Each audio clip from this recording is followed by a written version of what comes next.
चलो आज के इस वीडियो में आपसे आवास के संबंध में बात कर ली जाए। काफ़ी दिनों से कोई वीडियो हमने आवास के लिए नहीं बनाया था। कई लोगों की उस पर टिप्पणी थी कि तृतीय किस्त कब मिलेगी। तो मैं बता दूं, आप हमारे वीडियो को देखिएगा। तृतीय किस्त दूसरी किस्त मिलने के बाद मिलती है। दूसरी किस्त 70,000 रुपये की जब आपको मिल जाती है, ग्रामीण क्षेत्र की मैं बात कर रहा हूँ।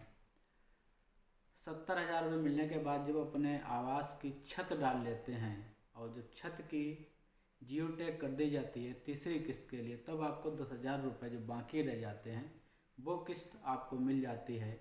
और उसके बाद आप देख लीजिए, मनरेगा से जो 90 दिन की मजदूरी आपको मिलनी है 20,000 रुपये करीब, वो आपको मिल पा रही है या नहीं मिल पा रही है। अगर नहीं मिल पा रही है तो आप अपने ग्राम प्रधान से, रोजगार सेवक से, पंचायत सहायक से या रोजगार सेवक से बात करें। यहाँ भी समस्या अगर हल ना हो तो आप अपने जो विकास खंड का कार्यालय है वहाँ पे जा सकते हैं। ये तो आपका रोना हो गया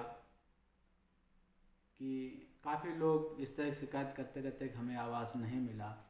मैं बता दूं कि जितनी उदारता से मैंने काम किया, वहीं मेरे कई साथियों ने कई लोगों के आवास काट दिए। सिर्फ इसलिए काट दिए, जैसे मैं विकलांग आवास की भी बात कर रहा हूँ, जो मुख्यमंत्री आवास योजना के तहत दिए जाते हैं। जो व्यक्ति सिंगल थे, विकलांग भाई हमारे अकेले थे, शादी नहीं हुई थी और घर परिवार भी उनका नहीं था, तो ऐसे लोगों को आवास लोगों ने नहीं दिए। सिर्फ इसलिए आवास नहीं दिए कि आखिर ये बनाएंगे कैसे, इनका कोई सहयोग नहीं करेगा, तो उनके नाम लोगों ने काट दिए। जबकि मैंने इस बात का ध्यान रखा कि एक व्यक्ति हो, अकेला हो, कोई भी हो, जीवन का अधिकार सबको है, सरकारी सुविधा पाने का अधिकार पात्र को है, तो उसे मकान से वंचित नहीं किया जा सकता। मैंने ऐसे जो अकेले लोग थे, सिंगल पर्सन थे, विकलांग, मैंने उनको भी आवास अपने क्षेत्र में दिलवाए। और अब समस्या मेरे सामने एक अलग तरह की खड़ी है। चलो इस बात को मैं बाद में पूरा करूं, मैं बता दूं, एक सर्वे फिलहाल अभी चल रहा है जहां भी बंजारा जाति के लोग हैं। हालांकि सब जगह नहीं है, लेकिन हर ब्लॉक में कहीं न कहीं 2-4 गांव ऐसे मिल जाएंगे जहां पे बंजारा प्रजाति के लोग, बंजारा जाति के लोग रह रहे हैं। तो ऐसे लोगों को सरकार ने आवास देने के लिए कहा है और उनका सर्वे होके जा भी चुका है। अगर आपके यहाँ भी सर्वे, अगर आप इससे संबंध रखते हैं बंजारा जाति से, अगर नहीं रखते हैं, अगर आपका कोई परिचित का है बंजारा जाति का, तो आप उसको ये वीडियो शेयर कर सकते हैं। क्योंकि बंजारे लोग चलते फिरते अपना रोजी रोटी कमाते रहते हैं, कोई उनका स्थायी मकान नहीं होता है। तो ऐसे में सरकार चाह रही है कि वो मकान मिले उनको और वो एक स्थायी रूप से एक जगह के निवासी हो जाएं, अपना रोजी रोटी वहीं कमाएं। तो इस बात को ध्यान रखिएगा, वीडियो हमारा शेयर कर दीजिएगा। मेरा रोना क्या है कि मेरे अपने ही गांव में अब जो समस्या मेरे सामने खड़ी हुई है, कम से कम 2 विकलांग भाई जिनको मैंने आवास दिलाया था, अकेले थे, उन्होंने प्रथम किस्त 40,000 रुपये निकाल लिए और गांव से गायब हो गए। जिनों के फ़ोन नंबर थे वो फ़ोन बंद हैं, घर वालों को भी नहीं पता कि आखिर वो कहाँ गए। बैंक से पैसा भी निकाल ले गए। हम लोगों की जिम्मेदारी बनती है, पूछा जाता है, बताना पड़ता है कि आवास बन जाएगा। व्यक्ति ऐसा नहीं है कि पैसा लेके भाग जाए, लेकिन ऐसा होता है। सिर्फ मेरे साथ नहीं हुआ, मेरे बहुत साथी हैं, सचिव ग्राम पंचायत हैं, उनके साथ भी ऐसा हुआ। कई विधवा महिलाएं थीं तो वो पैसा लेके चली गईं। हम लोगों की समीक्षा होती रहती है और एक समस्या सामने आती है, अगर वो मकान नहीं मिल रहे हैं या आ ही नहीं रहे हैं, तो ये पैसा सचिव ग्राम पंचायत से वसूला जाएगा 40,000 रुपये। तो सोचिए, ये गलती आपकी किसी सरकारी कर्मचारी के लिए हित में नहीं है, उसका नुकसान करेगी, उस पर दबाव पड़ता है।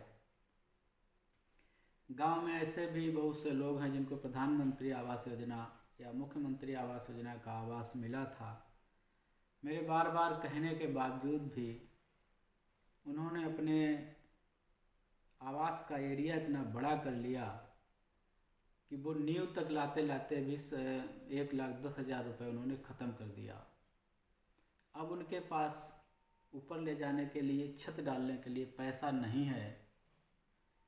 जब उनके दरवाजे जाओ तो वही रोना कि हम कैसे बनाएं, मेरे पास तो कुछ रहा नहीं। लेकिन जब उनसे कहा गया था कि आवास का एक सीमित दायरा है, एक मानक है, उस मानक के अंदर ही रहना, लेकिन लोग नहीं मानते। जितनी उनके पास ज़मीन थी वो सारी ज़मीन उन्होंने कब्जा कर ली और वो बगैर छत के ही रह गए। समस्याएं हम लोगों के सामने हैं। हर बैठक में समीक्षा की जाती है कि फला व्यक्ति का आवास अधूरा है। ये पता कैसे लगता है, आप लोग ये सोचेंगे। मान लीजिए आपको प्रथम किस्त मिली हुई है, आपने उपभोग नहीं की, आपने कुछ भी वहाँ निर्माण कार्य नहीं कराया, तो ऐसे में हम आपके दूसरी किस्त का जियो टैग नहीं कर सकते हैं।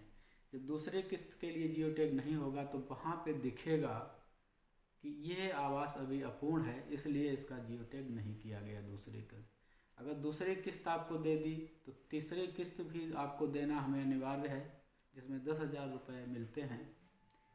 अगर वो तीसरे किस्त के लिए जियो टैग नहीं कर पा रहे हैं तो इसका मतलब ये है कि उस लाभार्थी द्वारा अभी तक अपनी छत नहीं डाली गई है, जिसके कारण से ये तीसरा जियो टैग नहीं हो पा रहा है।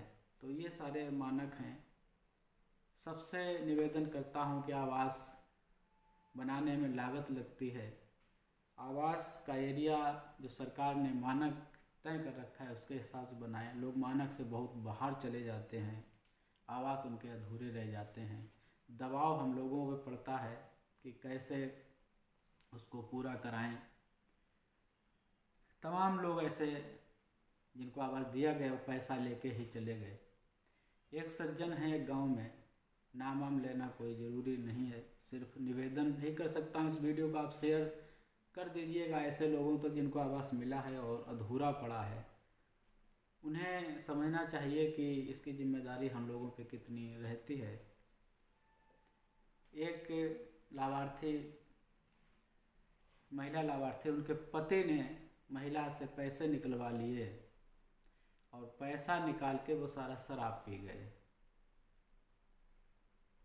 सरकार ने पैसा दिया, थोड़ा बहुत निर्माण कराया, छत उनके सर के ऊपर छत नहीं हो पाई, लेकिन वो शराब पी गए।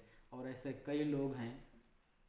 तमाम लोग इस चक्कर में फंस गए कि कहीं KCC वगैरह बनवाए बैठे थे, बैंक से लोन लिए बैठे थे, उनके खातों में जब पैसा भिजवाया गया तो बैंक वालों ने उनका पैसा काट लिया। कई लोगों की लिखा पढ़ी करके पैसा दिलवाया और बहुत सारी समस्याएं हैं। आप लोगों के सामने समस्याएं तो हैं ही, हमारे सामने भी समस्याएं हैं। आप अपने आसपास देखिएगा, जो भी विकलांग भाई हैं या वैसे हैं, परिवार वाले तो लगभग बना लेते हैं। 2 ही तरह के लोग समस्या, 3 तरह के लोग समस्या पैदा करते हैं। जो सिंगल हैं, पैसा लेके भाग जाते, जो शराबी हैं वो नहीं बनाते, या जिन्होंने मानक से बाहर आवास बना लिया वो नहीं बनाते हैं। वो सरदर्द कर्मचारी का रहता है कि आखिर कैसे उसको पूरा कराए। हम लोग 2-2, 3-3 बार नोटिस देते हैं उनको कि आपसे पैसा वसूल लिया जाएगा, लेकिन उन पर कोई फ़र्क नहीं पड़ता है। अगर ऐसी स्थिति आपके आसपास है तो आप उन लोगों को ये वीडियो शेयर करिएगा। चैनल पे आप हमारे अगर नए हैं तो इस चैनल को सब्सक्राइब कर लीजिएगा। बंजारों के लिए था, मैंने बताया सर्वे चल रहा है। और विकलांगों के लिए कई लोग पूछते हैं कि विकलांग के आवास अब नहीं मिलेंगे, तो ये अभी फ़िलहाल कुछ क्लियर नहीं है, लेकिन मिलेंगे आवास। आप अपने कागज़ वगैरह तैयार रखिएगा, सर्टिफिकेट तैयार रखिएगा। आपके पास कोई मकान नहीं होना चाहिए और इस दृढ़ इच्छा के साथ कभी आपको आवास मिल जाएगा तो आप उसका निर्माण पूरी तरीक़ा से कर लेंगे। क्योंकि जब विश्वास उठ जाता है तब फिर किसी योजना का लाभ किसी व्यक्ति को दे पाना संभव नहीं होता है। तो यह मेरी समस्या है। हम लोगों पे दबाव रहता है हर आवास को पूर्ण कराने का। आप लोग जब पूर्ण नहीं कराते तो समस्या मेरे सामने आती है। जाते जाते हमारे चैनल को सब्सक्राइब कर लीजिएगा, वीडियो को अपने साथियों तक भेज दीजिएगा, या अगर आपके आसपास ऐसा कोई व्यक्ति लगे कि जिसको आवास दिया गया था, उसने आवास नहीं बनाया, पैसा लेके कहीं निकल गया, अगर उसका नंबर हो तो उससे भी आप मैसेज कर दीजिएगा।